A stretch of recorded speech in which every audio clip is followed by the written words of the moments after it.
Amigas y amigos, estamos en otra entrevista especial más. Hoy tenemos a dos invitados de lujo. No es más básicamente un debate porque hay posiciones comunes, pero es sobre todo una explicación a todo este mar de mentiras. Iba a decir infodemia, pero sí es una carga de mentiras que estamos escuchando todos los días en estaciones de radio, en programas de televisión, sobre la reforma eléctrica. Los alcances y las verdades de esta reforma eléctrica las van a escuchar aquí, en este programa especial.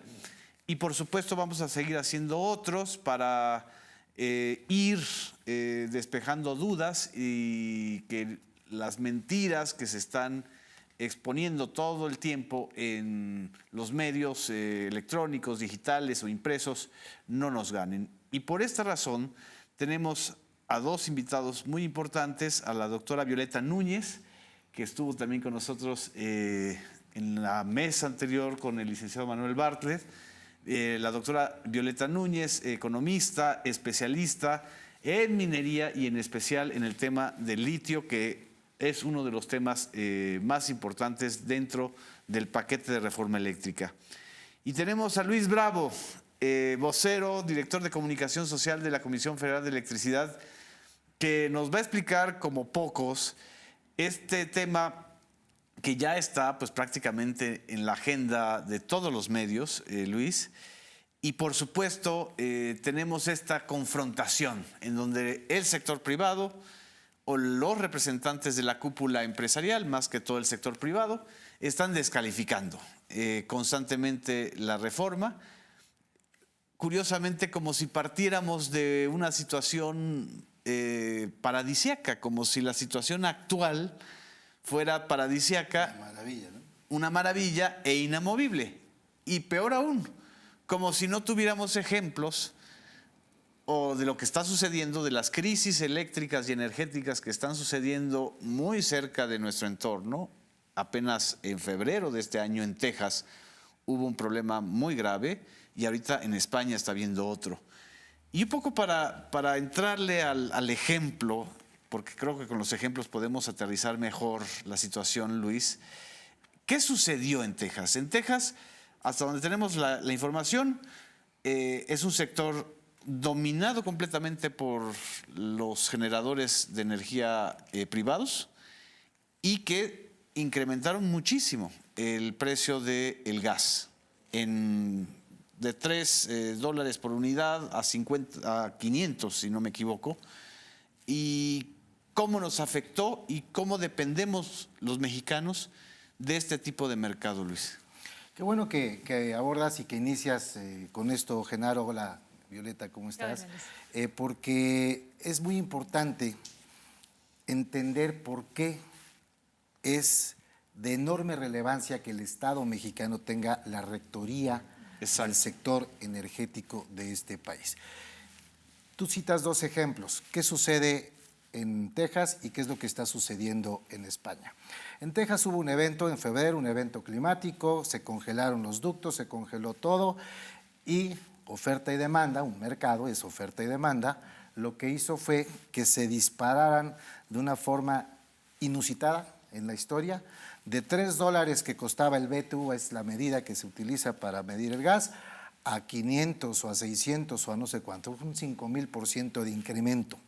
¿Qué pasó con los privados en ese momento aquí en México? Los que generan la energía, que no solamente la generan con eólicas y fotovoltaicas, hay que decir que también los privados generan con gas, claro, y ciclos combinados, etcétera, ¿no? Que son distintas tecnologías de generación. Entra la Comisión Federal. La Comisión Federal a respaldar. ¿Por qué? Porque ellos dijeron, no, yo no voy a comprar un gas tan caro, hay que se haga bolas la CFE. Eso lo dijeron los privados mexicanos. No aportaron, claro, los privados mexicanos, que son mexicanos, son extranjeros, son los Iberdrolas y todos estos, ¿no? Sempra. Son los que todos ellos dijeron, ¿sabes qué? Yo no voy a comprar, yo no voy a proveer un solo watt, ahí que lo que se haga bolas la CFE mientras pasa la crisis, porque yo no voy a poder solventar esos gastos, yo no voy a comprar gas a esos niveles, y entonces entró la CFE con todas sus fuentes de generación, echó a andar todas las plantas, las hidroeléctricas jugaron un papel fundamental para que en 4, 5, 6 días se solucionara el problema que le costó a la CFE 50,000 millones de pesos, pero que le costaba al país más de 120,000 millones de pesos diarios. ¿Por qué diarios? Diarios. Al país le hubiera costado, cada día le costaba 120,000 millones de pesos diarios. ¿Qué sucedió en Texas? Hablando de precios. En Texas, como no hay rectoría del Estado, del gobierno, sino simplemente está al libre mercado, dijeron, ¿quieres luz? Pero te la vendo en tanto. Y los tejanos pagaron recibos de cientos de dólares porque no iban a, ¿no quieres? Pues no te doy luz. Y eso es lo que está sucediendo en España. Como España, el Estado, el gobierno español no tiene la rectoría, claro, pues entonces está libre mercado. Claro. En México, el Estado mexicano tiene la rectoría de eso y no se impactó en los precios. El presidente de la República dijo, no se pueden subir los precios, ¿y quién apechugó todos esos costos? La CFE. Pero ellos están comentando que la rectoría del Estado se va a traducir en un monopolio del Estado. Es decir, están confundiendo los términos, porque para unas cosas sí conviene entonces que la Comisión Federal de Electricidad exista y sirva, porque la Comisión Federal de Electricidad, que es de la nación, es decir, de todos los mexicanos, tiene que socializar las pérdidas de unos privados que dependen del gas de Texas. Ahí sí, y no se impactaron, eso es importantísimo, hablando del público, dice que van a subir los precios y que las tarifas van a aumentar. Imagínense ustedes si la CFE hubiera impactado en el recibo, reflejado en el recibo los costos, estos 50,000 millones de pesos o más, a lo mejor la cifra no es tan exacta, en el recibo. El Estado mexicano logró mantener ese precio. Pregúntenle a España cuánto están pagando y pregúntenle cuánto pagaron en Texas. Eso es por eso es mentira que van a impactar en los precios y que van a subir y que somos ineficientes. Si no hubiera tenido la CFE esa diversidad de fuentes de generación, incluyendo el carbón, incluyendo el combustóleo, que nada más es poquito, 6%, y hablan de que es contaminante y bla, pero es solamente el 6%.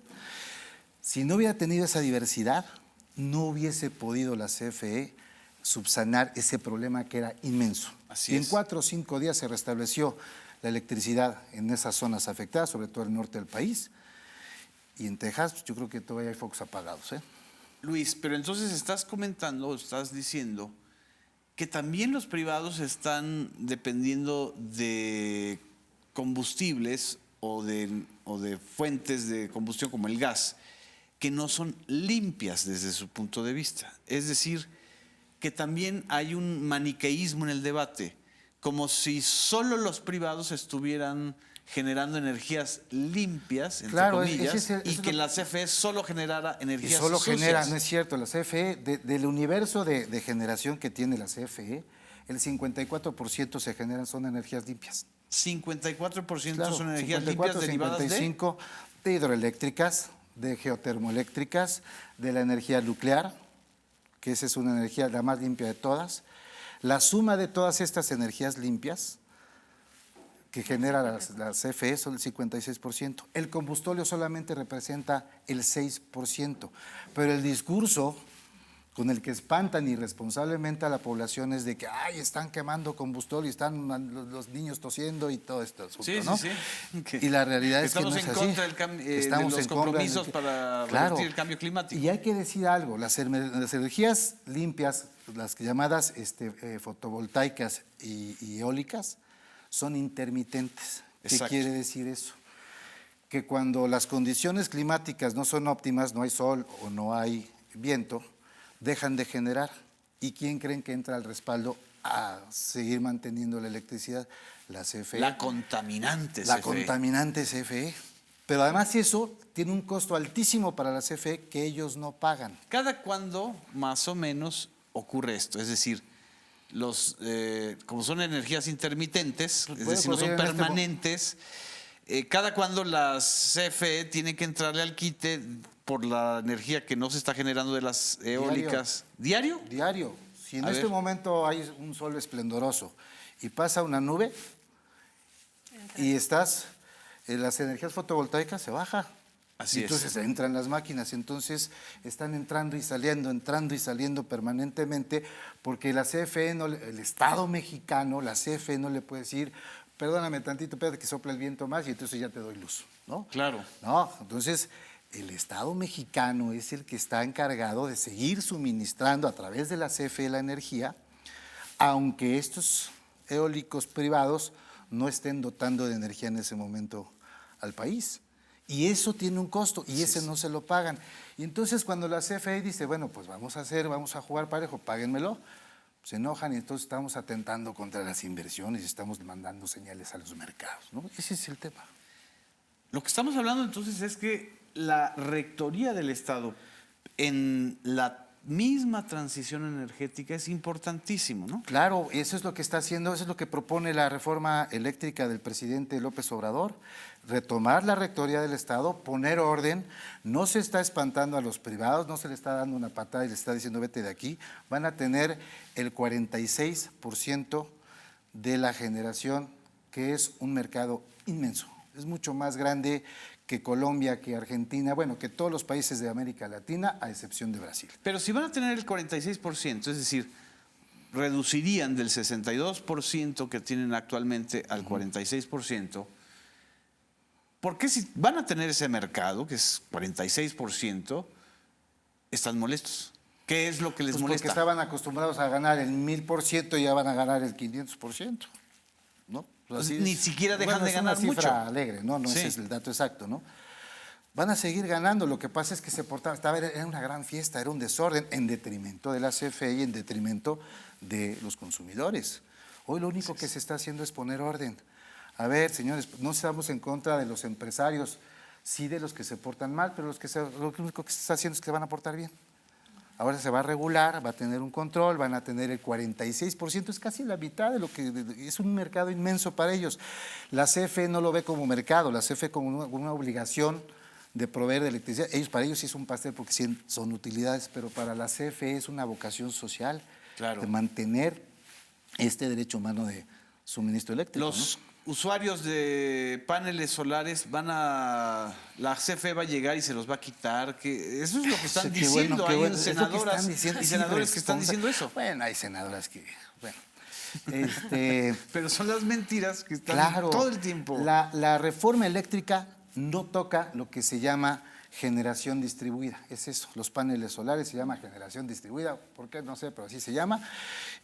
Y el tema es que de los consumidores de 500 voltios o kilovoltios para abajo, que son las casas, que son negocios, que son hoteles, pueden seguirlo haciendo, no se espante. Y las casas que tienen sus paneles, síganlo haciendo. No toca la reforma, eso es una mentira. Y tampoco toca a los que están generando para vender, ¿eh? Si están en condiciones, si son competitivos, si tienen calidad y todo, se lo pueden vender a la CFE el SENACE se reincorpora, el SENACE es el que compra y distribuye, por decirlo de una forma muy coloquial. Ahora, el SENACE, que ahorita está lo habían fuera de la CFE, se reincorpora a la CFE, ¿qué beneficios hay de esa reincorporación? Control, disciplina y justicia también, para que, a ver, el SENACE hoy día le está dando prioridad a lo que se llama despacho, es decir, compra la energía a privados para subirla a la red eléctrica y despachar, ¿no? Ese es el famoso despacho.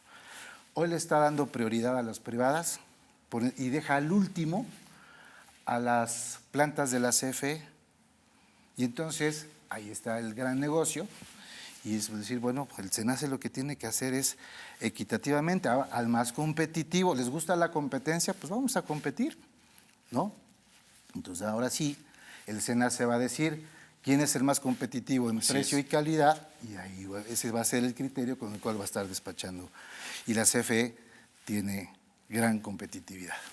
Pero si el SENACE va a formar parte de la CFE, que además ya formaba parte. Esa es otra de Siempre ha las grandes sido, mentiras, es que no es la algo reforma nuevo. de Peña Nieto la desincorporó, funciona, es un organismo fantástico, el SENACE, y que siempre funcionó sin ningún problema en la CFE. Así es. Sin ningún problema. Sin ningún problema, incluso para los privados. Incluso para los privados, por supuesto, pero ahora la reforma de Peña Nieto y ciertos actos de corrupción hicieron que el SENACE le diera la preferencia a los privados, a las eólicas, con el argumento de que son limpios. ¿Y qué más dicen?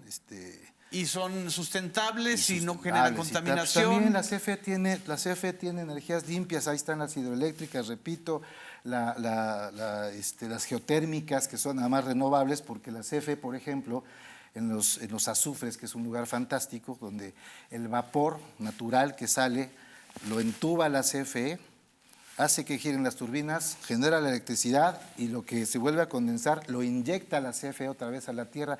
Y entonces, ¿dónde está la CFE contaminante? Lo que entonces lo que se está poniendo a prueba es el doble discurso de los privados. El doble discurso de los generadores privados que no van a desaparecer. Simple y sencillamente van a estar acotados a una participación del mercado menor. Te voy a poner un ejemplo. El otro día el vocero de la Coparmex, que no me acuerdo cómo se llama, que no es Javier Lozano, porque ese fue el vocero de no, un pues, WhatsApp. es el vocero de todo, ¿no? Dijo que, fíjense cómo espantan, ¿no? La CFE está quemando combustóleo, les decía yo hace rato, es solamente el 6%. Pero nosotros estamos cundidos de gas aquí abajo, hay que promover el fracking, dice. El fracking que ya está prohibido. El fracking que está prohibido, que tú debes ser mucho más experta en eso que yo, es una de las prácticas de extracción de gas más depredadoras y contaminantes en el mundo, por eso está prohibido en distintas partes. Así es. Las personas que nos están viendo en este momento, las invito a que googlen o busquen en Google o en cualquier buscador y pongan fracking, agua que se incendia. Y van a ver cómo abren el grifo, ponen un encendedor y se prende el agua. Esa práctica es porque el gas está atrapado en lo que se llaman piedras lutitas. Exactamente. ¿No? Entonces que tienen que ir fracturando. Y es la inyección con de una agua. inyección brutal de agua que secan los mantos freáticos. Así es. Y además le meten químicos para ir perforando y lograr sacar el gas que está atrapado. Y lo que queda de agua se incendia. Así es. Y entonces, ¿dónde está el discurso de energías limpias? De energías limpias, porque el señor está promoviendo el fracking y espanta a la población irresponsablemente diciendo que la CFE quema 6% de combustible. Vamos a un corte, Luis, y vamos a seguir con esto. Sobre todo, además, los que nos están viendo, averigüen qué es lo que le ha pasado a Texas con el fracking. Regresamos en un momento.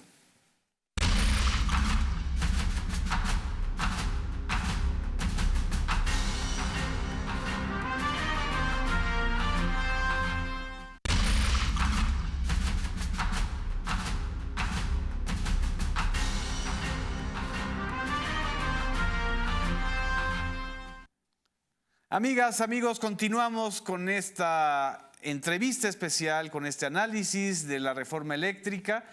En la parte anterior, Luis Bravo, vocero de la Comisión Federal de Electricidad, nos explicó perfectamente por qué a los privados les molesta y les afecta y les va a afectar que la Comisión Federal de Electricidad retome la rectoría de este sector tan importante, y los ejemplos que estamos viendo ahora en España y los que vimos hace algunos meses en Texas, de cómo se disparan los precios del gas o de los generadores de electricidad, y son los consumidores finales los que tienen que pagar el costo de esta alza de un mercado que no es ni libre ni limpio.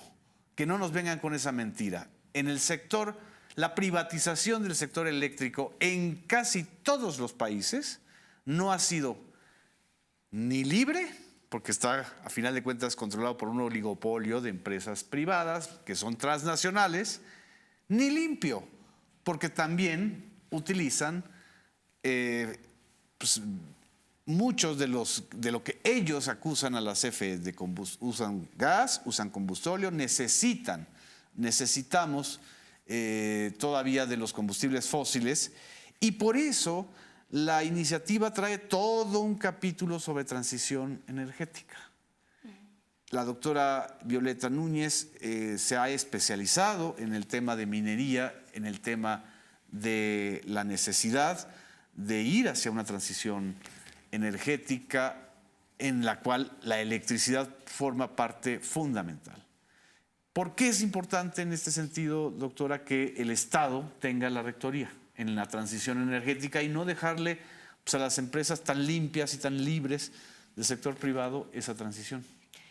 Bueno, primero agradezco mucho el espacio a Canal 14. Es un Muchas gusto gracias. estar aquí con ustedes, con Luis y contigo, Genaro. Así que Gracias. muchísimas gracias por la invitación nuevamente. Y bueno, decíamos que hay puentes, ¿no?, entre lo que se está proponiendo en esta reforma energética, que es la electricidad, y el tema del litio, Exacto. ¿no? O sea, hemos Es el visto, gran puente. Sí, el gran puente. Esta transición energética que va a ser mundial, ¿no? Y hemos visto, que ya está siendo mundial, que hemos visto que cómo hay un discurso y una práctica de que lo privado, en todos los sentidos, no nada más en la electricidad y en los minerales, sino también en la educación, en la salud, es lo que más va a beneficiar a las poblaciones y al mundo. Y bueno, lo que hemos visto a lo largo de estos años ya de este neoliberalismo que ha promovido estas privatizaciones, pues es un incremento de la desigualdad, de la pobreza, de la falta de derechos, ¿no? Por ejemplo, pensando en la situación de la energía eléctrica, la pobreza energética que ha ido aumentando, ¿no?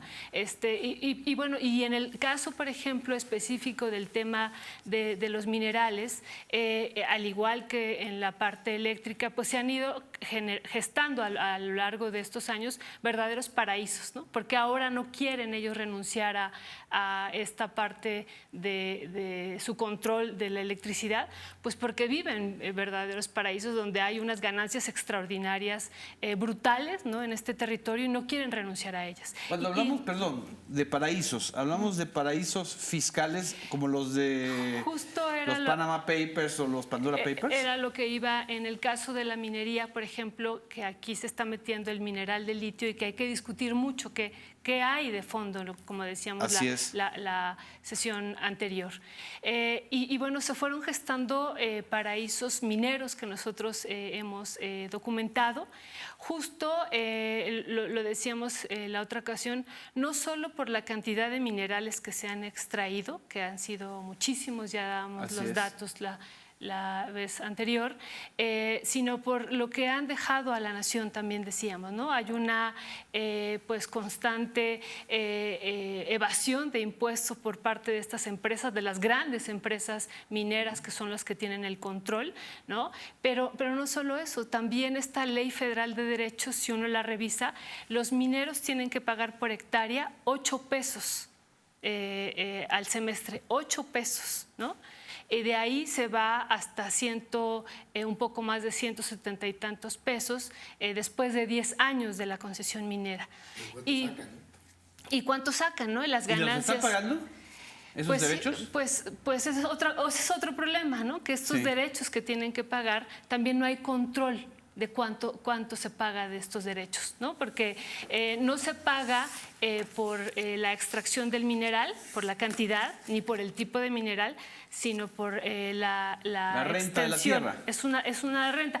Pues no exactamente es una renta de la tierra, son los derechos, porque si no tendríamos que ver ahí ya cuánto se extrae, por ejemplo, de oro, de plata, de grafito, de cobre, ¿no? Si no, es por cuántas hectáreas tienes, se paga por hectárea.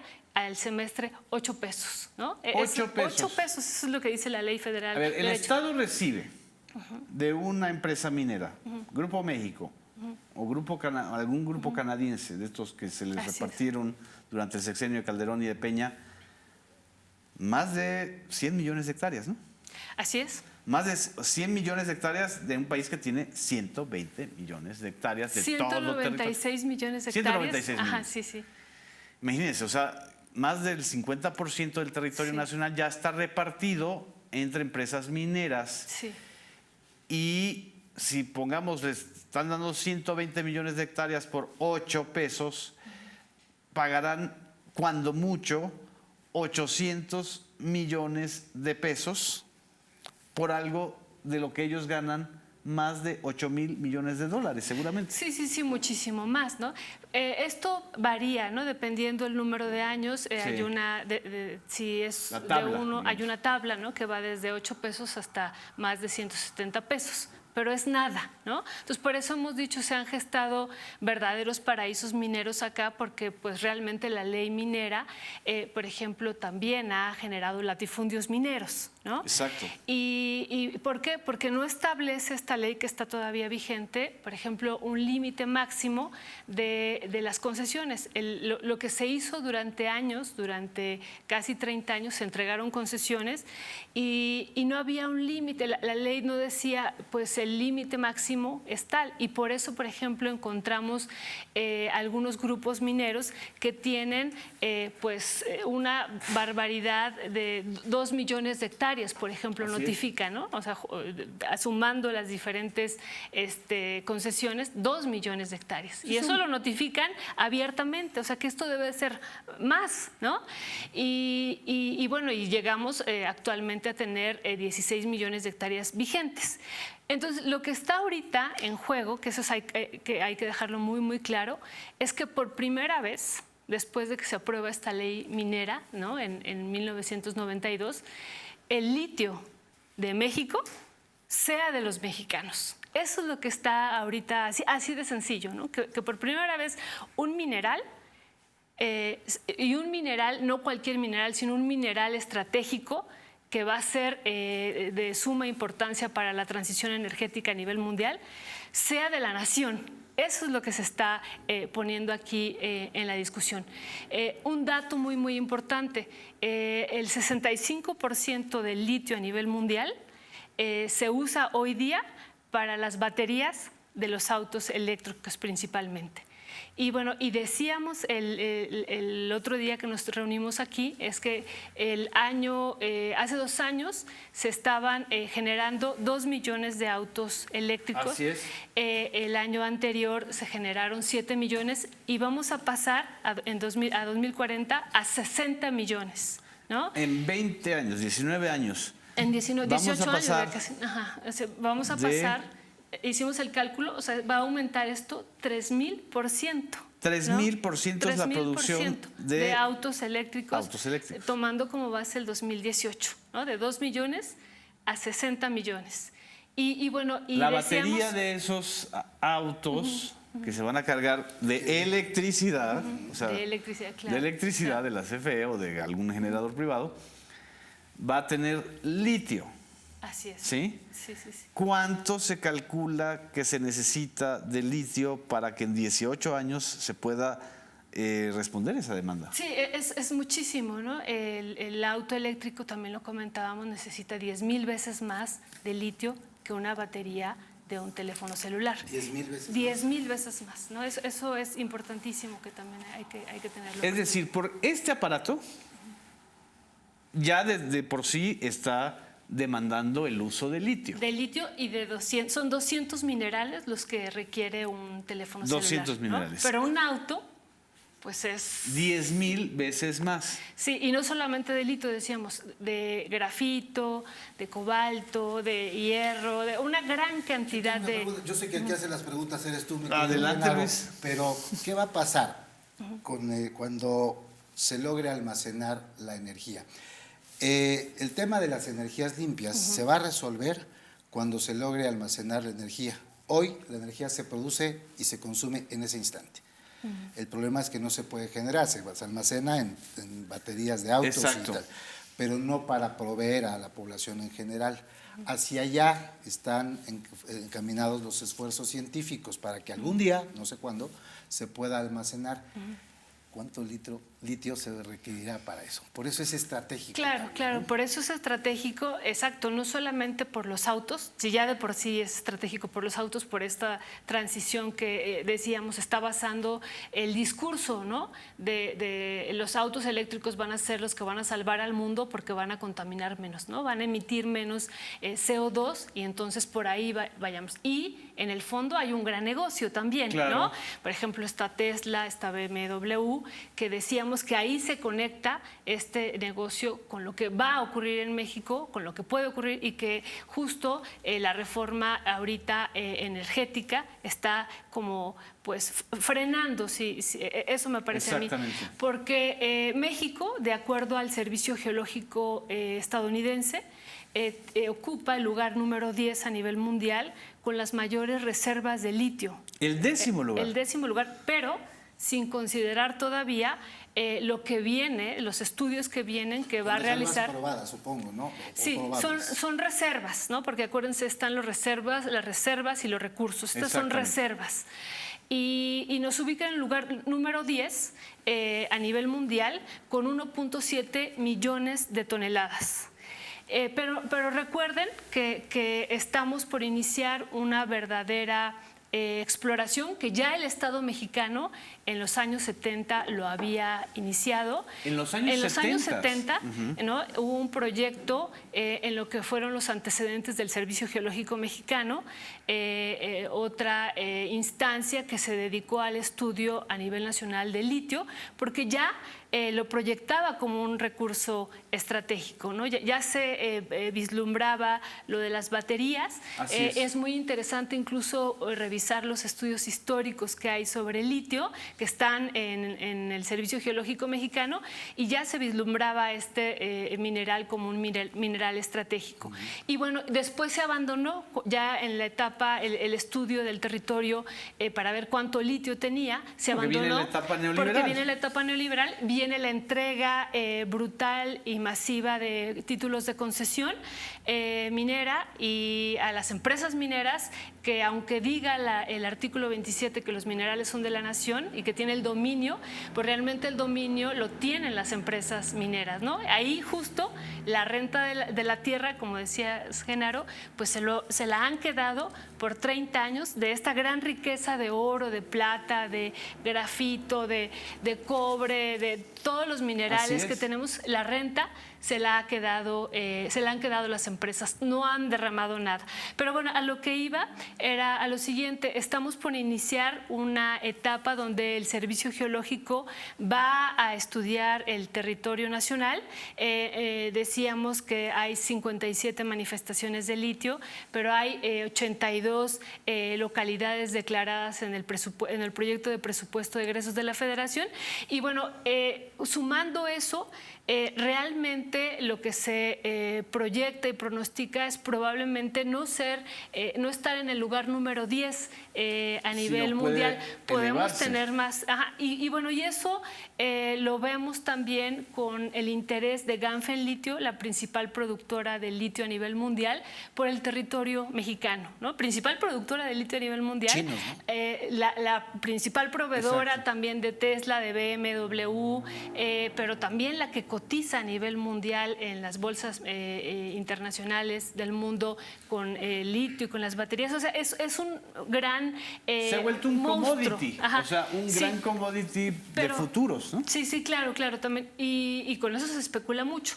Y bueno, lo que vemos es que Ganfeng Lithium, que es China, como comenta Luis, ya está en México, ya tiene una parte de esta concesión de Bacanora Lithium, y Ganfeng Lithium se ha posicionado a nivel mundial en Argentina, donde está el Triángulo del Litio, donde están las mayores reservas de litio a nivel mundial. Argentina, Brasil y Chile. Perdón, Argentina, Chile y Bolivia, en el Triángulo del Litio. Están en Argentina, están en Australia, donde también hay grandes reservas de litio, están en Irlanda, están en China y están en México. Esos son los focos, digamos. Esos son los países. La futura OPEP del litio. Donde está Ganfeng Lithium posicionada, ¿no? Y está en México, está en Sonora, en un espacio donde Bacanora Lithium ha proyectado que tan solo ese espacio, esas concesiones que tienen el proyecto litio, sirven para 200 años de vida. 200 Tienen años de vida 200, útil. dice Bacanora, 200 años de vida útil. Bacanora es una zona de Sonora. Bacanora Lithium es la empresa. Es la empresa. Es la empresa inglesa, pero tampoco es de los mexicanos. Hablando de la renta, que con eso me gustaría cerrar esta parte. Esta empresa, Bacanora Lithium, que dice este proyecto de litio de Sonora tiene una vida útil de 200 años. No es una empresa mexicana, es una empresa inglesa, que se ha aliado con esta empresa china, que es la principal proveedora de Tesla, de baterías eléctricas y la principal productora de litio. Hay que repetirlo eso muy claramente. Y la renta, pues se la quedarían ellos. No el Estado mexicano. No el Estado mexicano. Y revisando los documentos de de Ganfeng Lithium, lo que vemos es que el 100% de la extracción que se haga de litio va a ir para Asia. Eso ya está declarado, ¿no? Impresionante. Entonces, lo que está haciendo esta reforma, que a eso voy, es importantísimo. ¿Por qué no nos das un tiempo? Vamos a un corte, estamos ahorita en el tiempo y vamos a ver qué va a hacer la reforma con esto que acaba de plantear la doctora. No nos dejen, regresamos.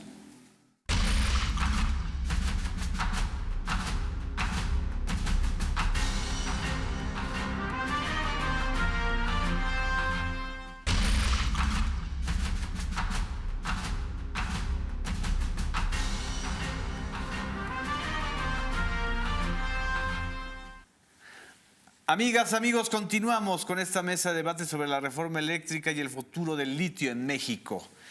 La doctora Violeta, que siempre nos sorprende con los datos, porque estamos como redescubriendo algo que pues lo saben las empresas privadas.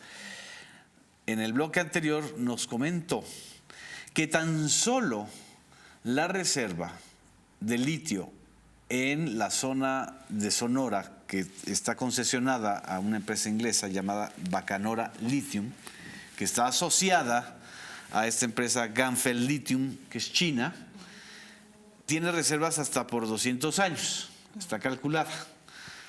Pero aparte de la reserva de Bacanora, existen 82 entidades declaradas del país que pueden ser o tener reservas tan fuertes como las de Sonora o más fuertes, o sea, más grandes. Sí, las primeras 57 manifestaciones que declaró el Servicio Geológico Mexicano señalaba que había 2 reservas muy grandes en Sonora, ¿no?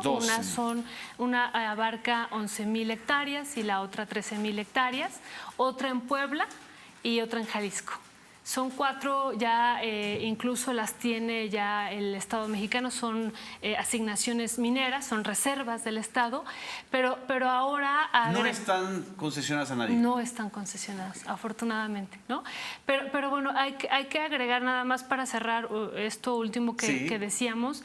Ganfeng Lithium considera a este espacio de Bacadehuachi, ¿no? Que es donde está en Sonora, en Sonora, el espacio y el proyecto de litio más importante a nivel mundial en arcilla. Es un litio además muy particular que está en arcilla, ¿no? Ellos también han declarado que tienen costos similares y que lo pueden sacar también en un tiempo récord en comparación del litio en salmueras y del litio en arcillas, que es como se manifiesta más comúnmente el litio a nivel mundial. Entonces, eso ya también lo tienen medido los chinos, ¿no? Y por eso nosotros la alarma que teníamos es que pudiéramos seguir repitiendo esta situación que estábamos viviendo ya con los otros minerales, pero ahora con un mineral estratégico. Si ya durante estos 30 años nos han saqueado y despojado los minerales de la nación e insistimos, y la renta se la han llevado, las ganancias se las han llevado, porque no han quedado aquí, y aunque han sido algunas empresas mexicanas, tampoco se ha socializado esa ganancia. Bueno, pues ahora se iba a repetir o se puede repetir esto mismo. Y afortunadamente, si esta reforma, esperemos que así sea, prospere, pues donde el litio de México, insisto, sea de los mexicanos, ¿no? Claro. Sea de los mexicanos, y que si el Estado en un futuro piensa explotarlo, pues que esa renta se quede en la nación y Así que es. sea para programas sociales, para el beneficio de México, no para beneficio Así de es. unos privados. Eso es lo que está en la reforma, ¿no? El beneficio que se ¿Quién obtenga. explotaría, según la reforma eléctrica, el litio si Sí. es propiedad del Estado? ¿Se va a crear una entidad paraestatal? Bueno, lo que está ahorita es que el dominio de litio estaría, el dominio sería de la nación. De la ¿no? nación. Bajo la rectoría del Estado de este mineral estratégico. Insistimos en el marco de la transición energética, pero hay otro elemento muy, muy importante que viene ya no en el artículo 27 ni en el 28, sino en los 25. transitorios, transitorio. ¿no? En el sexto transitorio viene este elemento fundamental de que las concesiones mineras que ya se habían otorgadas no se van a tocar, las 25,000 casi concesiones mineras no se van a tocar, se van a respetar, eso hay que decirlo también muy claramente. Ellos seguirán haciendo pues este saqueo, ¿no? que ha habido a la nación, pero en términos de litio solo podrán explotar aquellas empresas que ya tengan un trabajo previo, ¿no? Así es. Entonces de prospección y de inicio de un proyecto que implicaría la extracción de este mineral. De este ¿no? mineral. Luis, ¿por qué la CFE nunca había visto con esta importancia el litio? Es decir, eran gerentes que estaban más bien pensando en cómo beneficiar a los privados, los anteriores directores de la CFE. ¿Y por qué ahora sí se incorporó en la reforma eléctrica este tema? Bueno, yo creo que se incorpora por la visión que tiene el presidente López Obrador de hacer una reforma, porque es una reforma, si bien se está llamando la reforma eléctrica, en realidad es una reforma energética. Exacto. Porque contempla esta parte de litio y minerales estratégicos, por una parte, y a lo mejor en el futuro va a ser, como López Obrador puede ser el Cárdenas del litio, ¿no? La historia Exacto. seguramente lo va a juzgar con la importancia y relevancia que está retratando Violeta de este mineral estratégico y que va a quedar en manos de la nación. A lo mejor se crea, en lugar de Pemex, se va a llamar Limex, ¿no? No sé cómo se va a llamar Sí. la empresa del Estado que vaya a explotar el litio, ¿no? Y eso es importante destacarlo, esta visión del presidente de incorporar el litio en esta parte, que es fundamental, pero también es energética porque elimina a la Comisión Nacional de Hidrocarburos, que tiene que ver con el tema de Pemex, en fin. Así es. Elimina la Comisión Reguladora de Energía, la CRE, etcétera, ¿no? Entonces, en términos generales se le está llamando la ley eléctrica, pero en realidad es una ley también energética, diría yo, una reforma energética. Una ¿no? reforma de la transición, hacia la transición energética, ¿no? Eso es una cuestión visionaria, ¿no? Así Por eso es. se decidió incorporar en esta reforma el tema del litio. ¿Por qué no lo había hecho la CFE? Porque una de las cuestiones que estas tendencias neoliberales hicieron fue eliminar los grandes laboratorios. Había un gran laboratorio en Pemex, era Pemex, no recuerdo precisamente el nombre, y Sí, también sí, tenían había una parte unos de grandes petroquímica. laboratorios que tenía tanto la CFE como Pemex, y esos los eliminaron, ¿no? Ahora se está reconstruyendo, ahora ya hay, por ejemplo, el licenciado Manuel Bartlett, cuando llega a la CFE y dice, ¿cómo es posible que no haya un área de planeación estratégica? Claro. No había, la hubo en su momento y la eliminaron, porque la idea era desaparecer, esa era la idea fundamental, eliminar a la Comisión Federal de Electricidad. Claro.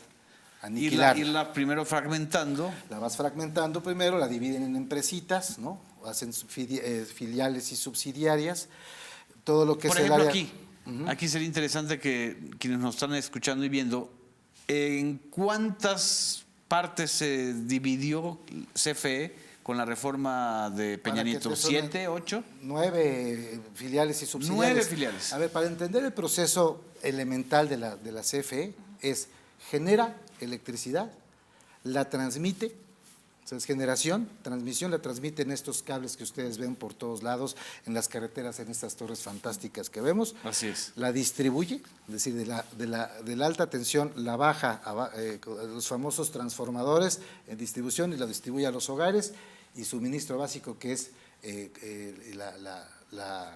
los recibos y los medidores, etcétera. Por decirlo de una forma muy Los diablitos. No, los los que diablitos roban no. luz. No, los diablitos no. Esos son otros. Eso no. Los diablitos son los de FEMSA, ¿no? Y otros. Ah, no, ese es el diablo, perdón. Podríamos hablar hasta de infiernos, no de diablos, Sí. no solamente, ¿no? Entonces, ese es fundamentalmente el proceso de generación Así de es. energía. Se genera, se transmite, se distribuye y se cobra. Así ¿no? es. Pero ¿por qué me distrajiste? Ah, con los porque diablitos? eran 9 entidades a las que y fragmentaron la CFE. era una sola CFE. Exacto. Y ahora hicieron, la generación es una empresa. La transmisión es otra empresa, con su propio consejo de administración. La transmisión es otra. Qué El suministro La básico es otra. fragmentaron Pero todo. aparte, lo que es impresionante es cómo dividen también el tema de la generación. La generación la dividen en lo que se llaman EPS, empresas productivas subsidiarias. o algo así. Subsidiarias, así es. Y les llamaron GENCO, Generación 1. Son 6 empresas, pulverizan la generación, que es la que está privatizada. Es lo fuerte. Pues, con Es eso lo generas que todo. constitucionalmente Si no generas se mantuvo. electricidad, pues, ¿para qué distribuyes, no? Entonces, la pulverizaron en 6 empresas. Y en una cláusula que contempla la reforma de Peña Nieto, se llama estricta separación, las pusieron a pelear entre ellas, a competir entre ellas, pero además no se pueden pasar información, siendo la misma empresa. Es un absurdo, es una aberración, ¿no? Entonces, dividen a la CFE, la fragmentan deliberadamente para que entonces debilites la generación de la CFE y entonces tengas el pretexto de decir, ellos sí pueden. Claro. Ellos sí pueden generar. Que vengan los Iberdrolos y todos estos a generar, porque ellos sí. Y entonces es el discurso de que es ineficiente, de que es sucia, de que la CFE contamina y que no es capaz y que no va a ser capaz de generar. Claro que es capaz de generar la electricidad suficiente para México, la CFE, eso y más. Y esas 6 empresas subsidiarias de generación eléctrica, me imagino. También tienen su propio consejo de administración, ¿eh? ¡Qué Esas barbaridad! empresitas que no se pueden hablar entre ellas, estricta separación se llamó la cláusula, no se pueden hablar entre ellas y compiten.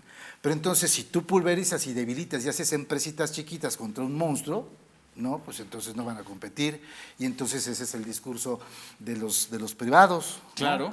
No puede la CFE, ¿cómo crees si son empresitas chiquititas ahí? Mejor vende las de las ese 6 era el siguiente paso. desincorporando una a una. Es decir, era la hoja de ruta de la privatización fragmentada de la CFE. Que afortunadamente solamente se logró la privatización de la generación, porque Claro. querían la transmisión, Claro. querían los cables también, querían la ¿Y qué infraestructura. va a pasar también. si se aprueba la reforma eléctrica? Estas 9 entidades Se reincorpora en una subsidiarias. sola, ya no se va a llamar empresa productiva del Estado, se va organismo del Estado, Así es. ¿no?